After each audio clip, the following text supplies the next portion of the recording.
ఉద్యమాల పురిటిగడ్డగా ఉన్నటువంటి ఉత్తరాంధ్రలో దేశ రాజకీయ చరిత్రలో ఒక ఘట్టంగా మిగిలిపోయేటటువంటి కార్యక్రమమే ఈ యువగలం నవశకం కార్యక్రమం అనేది మీ అందరికీ కూడా తెలియజేసుకుంటున్నాను. ఎక్కడ మొదలైంది యువగలం? జనవరి 27 కుప్పంలో మొదలైనటువంటి ఈ యువగలానికి చిత్తూరు చిందులేసింది, కడప కదిలింది, కర్నూలు కన్నుల పండుగగా మారింది, అనంతపురం ఆత్మీయతను చాటుకుంది, నెల్లూరు నడుము బిగించింది, ఒంగోలు ఉరకలేసింది, గుంటూరు గర్జించింది, కృష్ణమ్మలా కరుణ చూపించింది, గోదావరి గర్జించింది, విశాఖపట్నం విజృంభించింది, విజయనగరం విజయ పతాకాన్ని ఎగరేసింది.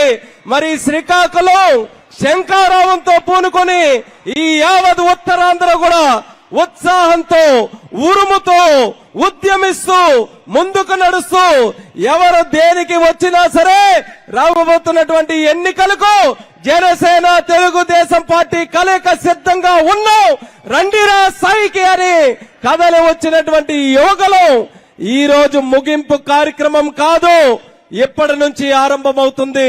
100 రోజుల్లో మన తెలుగుదేశం పార్టీ జనసేన ప్రభుత్వం మళ్ళీ మనం అందరం కూడా చూడబోతున్నాం. 100 రోజుల్లో రాష్ట్రానికి పట్టినటువంటి శనిని మనం వదిలించుకోబోతున్నాం.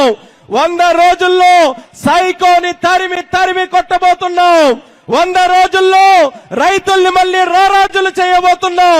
100 రోజుల్లో యువకులకి మళ్ళీ మంచి ఉపాధి అవకాశాలు కల్పించబోతున్నాం.